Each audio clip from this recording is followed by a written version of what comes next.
ये एंट्रेंस है western group of temples की। इसके अलावा अगर आप यहाँ पर ये वॉकिंग नहीं करना चाहते हैं तो ई रिक्शा भी चलती है, 5 रुपये पर सवारी ले। तो इंडिविजुअल के लिए है वो 35 रुपीज़ की टिकट है। इसके अलावा गाइड के चार्जेस भी हैं। झील के किनारे फिर ये मंदिर है, भगवान शिव जी का मंदिर है ये, और सबसे ऊंचा मंदिर है इस पूरे ग्रुप का। ये जो शिखर है छोटे छोटे, ये एक मेन शिखर है, और ऐसे ही छोटे छोटे और हैं शिखर। ये 84 शिखर है। शिव जी का टेम्पल है तो साथ साथ पार्वती माता का भी टेम्पल होना बनता है। तो और ये मंदिर सूर्य भगवान को समर्पित है। इस जो चेयर पड़ी है यहाँ पर, ये चेयर, यहाँ पर एक स्क्रीन लगी हुई थी। उस स्क्रीन में यहाँ पर लाइट क्यों नहीं है, एक तो मंदिर के अंदर, और दूसरा क्या कहते हैं, यहाँ 6 बजे सभी मंदिर क्यों बंद हो जाते हैं। तो नमस्कार दोस्तों, स्वागत है आप सबका एक बार फिर से। अभी हम हैं वेस्टर्न ग्रुप ऑफ टेम्पल्स में। ये देखिए, टिकट के बारे में बताऊं तो कोई टिकट खिड़की नहीं है, और एक स्कैनर लगा हुआ है। आपको ऑनलाइन स्कैन करना है, अपनी डिटेल्स भरनी है, और फिर पेमेंट का ऑप्शन आ जाएगा। पेमेंट का ऑप्शन आने पर आप पेमेंट करने के बाद फ़ोन पर ही आपकी टिकट आ जाएगी।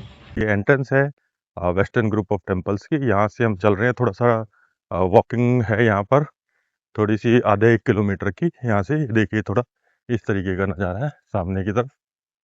तो मॉर्निंग का 6 टू इवनिंग 6 तक ये मंदिर खुलते हैं, और बेटर रहेगा कि अगर आपको घूमने आना है तो मॉर्निंग में ही आइए। मैंने इसलिए स्पेशली ये मॉर्निंग चुना है क्योंकि इस समय एक तो भीड़ भड़ाका नहीं होगा बिल्कुल, और आप इजीली सब चीज़ें देख सकते हैं, और मौसम भी अच्छा है, हवा चल रही है हल्की हल्की, और अभी सूरज पूरी तरीके से आया नहीं है। तो इसलिए बेटर रहेगा कि आप मॉर्निंग में ही आएँ।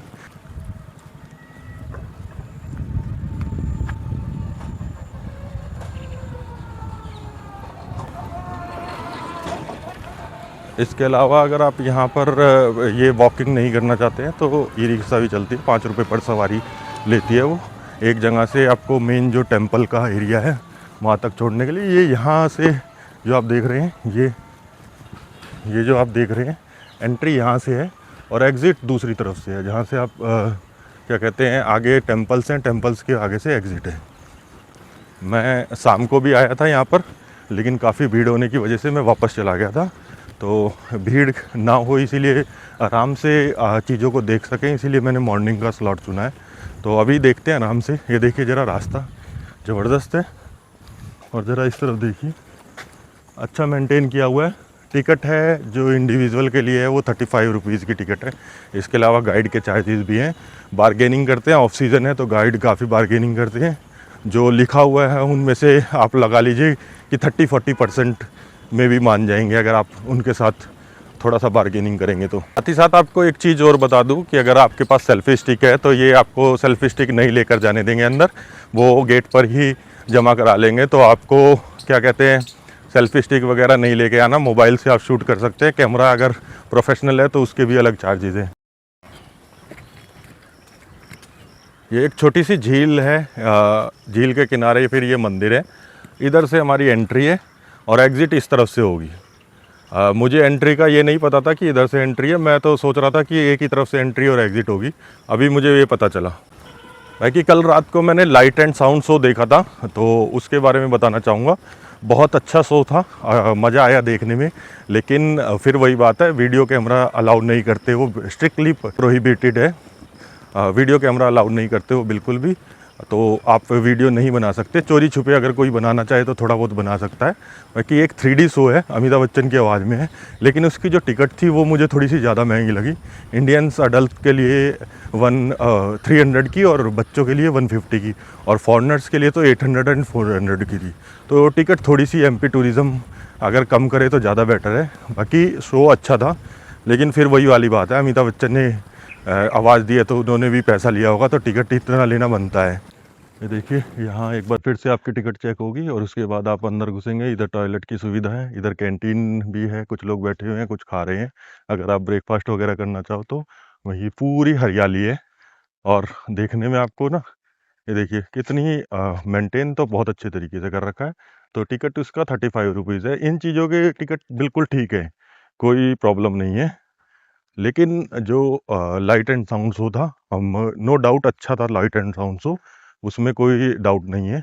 लेकिन 300 रुपीज़ काफ़ी ज़्यादा लगे मुझे। हाँ 100 150 200 तक भी चलता। 300 रुपीज़ काफ़ी ज़्यादा है।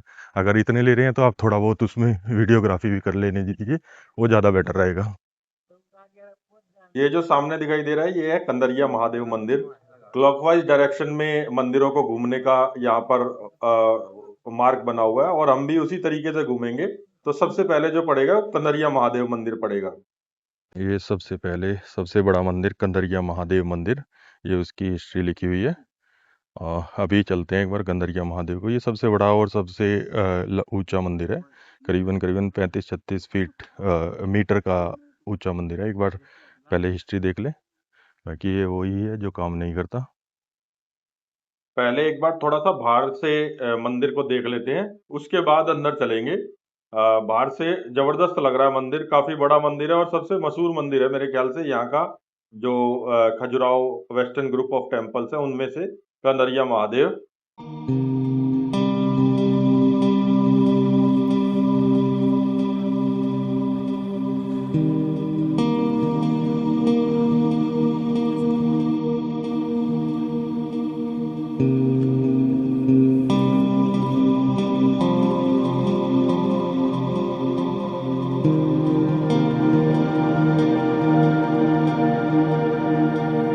अभी चलते हैं अंदर की तरफ, अंदर देखते हैं, अंदर की नक्काशी को देखते हैं और वहाँ का जो गर्भगृह है वो देखेंगे, परिक्रमा मार्ग को देखते हैं और कैसी मूर्ति है अंदर शिव जी की वो देखते हैं। शिव जी की मूर्ति है या शिवलिंग विराजमान है वो देखते हैं एक बार अंदर चलकर।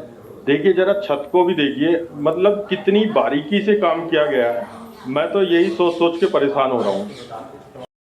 ये हम अंदर की तरफ आ गए हैं और यहाँ पर ध्यान से सुनिएगा, चमगादड़ों की आवाज़ आ रही है, बैट्स की आवाज़ आ रही है। ये एक बार आप सुनिए जरा इसको। काफ़ी अंधेरा है ये गर्भगृह में और ये है परिक्रमा मार्ग यहाँ का, ये देखिए। और ये सामने जो दिखाई दे रही है ये है कंदरिया महादेव। ये सामने जो शिवलिंग दिखाई दे रहा है वो कंदरिया महादेव का है। अभी तक जितने भी मंदिर विजिट किए हैं उनमें सबसे ज़्यादा अंधेरा इसमें है और इसका कारण मेरे ख्याल से यही है कि ये मंदिर बड़ा भी बहुत है। परिक्रमा मार्ग भी काफ़ी बड़ा है इसका, पीछे की तरफ जो शिवलिंग के पीछे की तरफ है वो। और मंदिर भी काफ़ी बड़ा है, इसीलिए यहाँ पर अंधेरा ज़्यादा है। चलिए थोड़ा सा बाहर की तरफ चलते हैं। मुझे लगा था कि अब मैं अकेला ही होऊंगा यहाँ पर, अकेला तो नहीं मतलब कुछ एक लोग होंगे, भीड़ नहीं होगी। सुबह आने का मतलब यही था, लेकिन ये देखिए जरा एक बार, और पीछे तक दूर तक दिखाई दे रहे हैं काफ़ी लोग आ रहे हैं। तो सुबह सुबह भी भीड़ है। सुबह अगर 6 बजे खुल जाता है तो 6 बजे ये आ जाता तो ज़्यादा बेटर रहता। कोई नहीं, अभी भी घूमेंगे।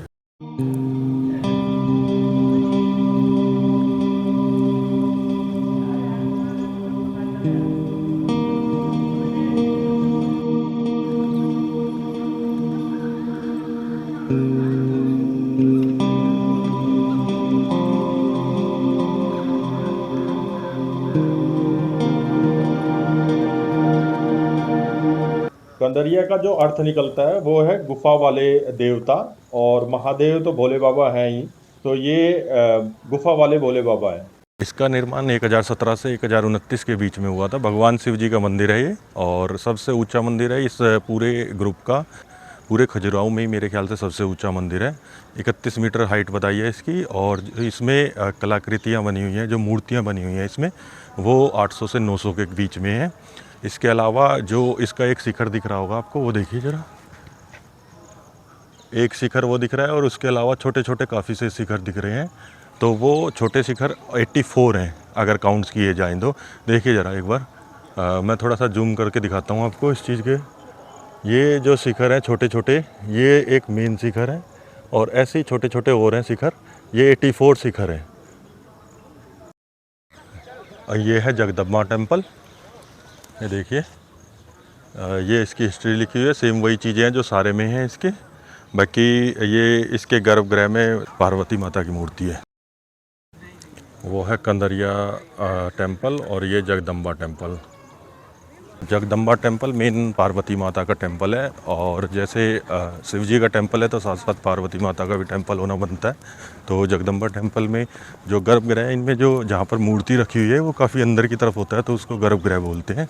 तो वहाँ पर ऐसे पार्वती माता की मूर्ति है। बैठने के लिए भी बीच बीच में व्यवस्था की गई है, क्योंकि काफ़ी बड़ा कॉम्प्लेक्स है, तो आप थक सकते हैं इसमें घूमते हुए।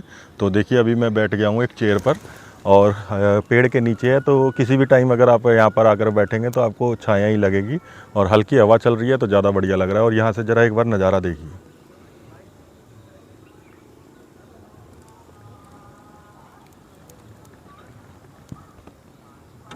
खूबसूरत नज़ारा है, बड़ा ही मज़ा आ रहा है यहाँ से बैठ के। और यहीं पर शायद लाइट एंड साउंड शो चलता है रात को, जो ये देखिए ये लाइट्स दिख रही हैं, ऐसी लाइट्स पीछे भी दिख रही थी, स्पीकर और लाइट सारा है। तो यहीं पर कहीं पर वो लाइट एंड साउंड शो चलता है जो रात में होता है।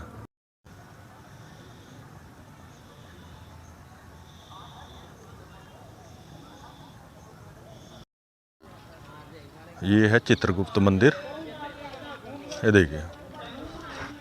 अभी चलते हैं ऊपर की तरफ और देखते हैं चित्रगुप्त मंदिर को। कंदरिया महादेव, जगदम्बा टेम्पल और उसके बाद चित्रगुप्त मंदिर। ये तीसरा मंदिर है यहाँ पर। चित्रगुप्त मंदिर, सूर्य भगवान का मंदिर। एक बार जरा बाहर से नज़ारे ले लेते हैं पहले मंदिर के, उसके बाद अंदर गर्भगृह में चलेंगे, आराम से देखेंगे उसको।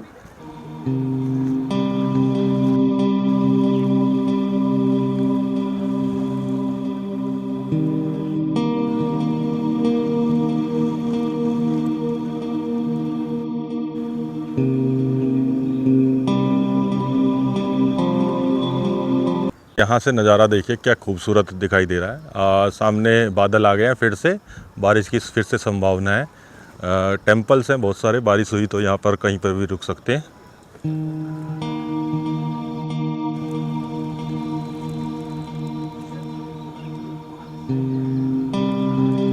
ये मैं सबसे लास्ट वाले मंदिर चित्रगुप्त मंदिर पर खड़ा हुआ हूँ अभी, और यहाँ से एक बार नज़ारा देखिए क्या खूबसूरत दिखाई दे रहा है। सबसे लास्ट मंदिर है ये इस टेम्पल, इस कॉम्प्लेक्स का।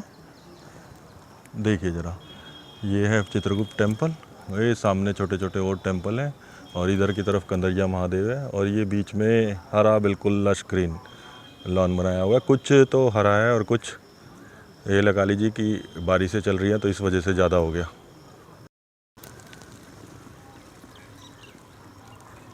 ये मेरे पीछे जो आप देख रहे हैं ये है चित्रगुप्त मंदिर। ये 1000 से 1025 के बीच में बनाया गया मंदिर है, और ये मंदिर सूर्य भगवान को समर्पित है। इसका जो गर्भगृह है उसमें सूर्य भगवान की 7 घोड़ों के साथ जो तस्वीर है, तस्वीर कह रहा हूँ, जो मूर्ति है 7 घोड़ों के साथ सूर्य भगवान की है। अभी चलते हैं अंदर, एक बार देखते हैं इसको। गर्भगृह ज़्यादा बड़ा नहीं है, लेकिन बाहर से जो देखने पे लग रहा है वो अंधेरा काफ़ी लग रहा है इसमें। अभी चलते हैं अंदर की तरफ, देखिए। हाँ जी, काफ़ी अंधेरा है, और जो भी मूर्ति है वो बिल्कुल भी साफ नहीं दिखाई दे रही। मैंने टॉर्च जलाकर भी कोशिश करी, लेकिन साफ नहीं दिखाई दे रही है। बाहर की तरफ ही चलते हैं वापस। पूरे कॉम्प्लेक्स में लाइट है, लेकिन मंदिरों के अंदर लाइट क्यों नहीं है, ये क्वेश्चन मैंने कई से लोगों से पूछ लिया, लेकिन अभी तक किसी ने भी सेटिस्फाई करने वाला आंसर नहीं दिया है। तो अभी कोई मिलेगा तो उससे दोबारा पूछूंगा। गाइड से भी मैंने पूछा था, लेकिन उसने बोला कि ये इसका आंसर देने के लिए भी आपको पैसे देने पड़ेंगे। तो मैं किसी और से ही पूछ लूंगा, वो ज़्यादा बेटर रहेगा। पता नहीं क्यों पर मुझे गाइड्स पर यकीन नहीं होता। मेरा अंदाज़ा बिल्कुल सही था, यही है वो जगह जहाँ पर लाइट एंड साउंड शो हुआ था। ये देखिए सामने दिखाता हूँ आपको, ये जो सामने जो चेयर पड़ी है, यहाँ पर ये चेयर यहाँ पर लगी थी, और ये सामने कंदरिया महादेव है। यहाँ पर जो 3D के इफेक्ट्स जो थे वो चल रहे थे, और यहाँ पर एक स्क्रीन लगी हुई थी, उस स्क्रीन में भी कुछ कुछ आ रहा था, और साथ में 3D सारा इस मंदिर के ऊपर हो रहा था, और कुछ एक इन मंदिरों में भी था। तो यहीं पर हुआ था लाइट एंड साउंड शो। थोड़ी देर बैठ जाता हूँ यहाँ पर, उसके बाद चलेंगे नेक्स्ट मंदिर की तरफ। ऑलमोस्ट हमारा कंप्लीट हो गया है पूरा कॉम्प्लेक्स, 1 या 2 मेन मंदिर हैं जो बचे हैं, बाकी इनके अलावा छोटे छोटे काफ़ी मंदिर हैं यहाँ पर। तो उनको देखना ऑलमोस्ट सेम से ही है, सबका जो आर्किटेक्चर है वो ऑलमोस्ट ऑलमोस्ट बिल्कुल सेम ही है।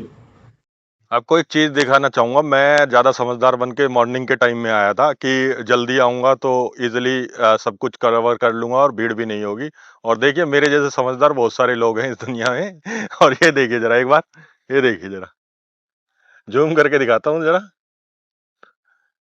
भीड़ देखिए कितनी आ गई है। और अभी मुझे घूमते हुए अभी सिर्फ 9 बजे का टाइम हुआ है और 9 बजे ही इतनी है।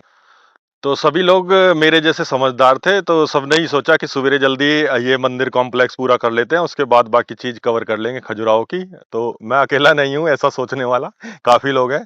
तो अगर आप आए तो यहाँ पर ये सोच कर ना आए कि सवेरे जल्दी चलेंगे तो क्या कहते हैं कि हम इजिली कवर कर लेंगे। इजिली कवर कर लेंगे कह रहा हूँ, इजिली बिना भीड़ के देख लेंगे। खैर इतनी भीड़ नहीं है, आप आराम से देख सकते हैं, कोई ज्यादा वो नहीं है। ऐसा मंदिर में भीड़ लगने वाली चीज नहीं है कि दर्शन करने हैं या लाइन लग रही है, ऐसा कुछ भी नहीं है यहाँ पर। अभी एक चीज और मैंने जो मुझे क्वेरी थी, जो 2-3 दिन से मैं यहाँ पर घूम रहा हूँ, और मुझे जो एक चीज सबसे ज्यादा जो अटक रही थी कि वो ये थी कि यहाँ पर लाइट क्यों नहीं है, एक तो मंदिर के अंदर, और दूसरा क्या कहते हैं यहाँ 6 बजे सभी मंदिर क्यों बंद हो जाते हैं। तो उसका कारण अभी मुझे पता चल गया है। मैंने एक गार्ड से पूछा तो उसने मुझे बताया, गाइड तो वो पूछने के भी पैसे मांग रहे हैं। तो मैंने गार्ड से पूछा तो उसने बताया कि ये जो है काफी पुरानी, वो है 1000 साल पुरानी है करीबन करीबन मूर्तियाँ। हाँ, तो लाइट की वजह से उनको दिक्कत होती है। मूर्तियों को दिक्कत मतलब एक तरीके से ऐसा नहीं है कि वो जीवित है, लेकिन लाइट से वो खराब हो जाएंगी। इस वजह से यहाँ पर लाइट नहीं लगाई गई है। बाकी बाहर की तरफ सारे लाइट है, अंदर की तरफ जो गर्भगृह है, जो जहाँ पर मेन मूर्तियां हैं, वहां पर बिल्कुल भी लाइट नहीं है। अभी नेक्स्ट मंदिर की तरफ चलते हैं, और बाकी वीडियो ज़्यादा लंबा ना हो जाए, इसको यहीं पर स्टॉप करते हैं। नेक्स्ट वीडियो को यहीं से कंटिन्यू करेंगे। अगर वीडियो अच्छा लगा हो तो लाइक और शेयर जरूर कीजिएगा, साथ ही साथ आप अपना कमेंट भी कर सकते हैं, और चैनल को भी सब्सक्राइब कर लीजिए। मिलते हैं जल्दी, तब तक के लिए नमस्कार।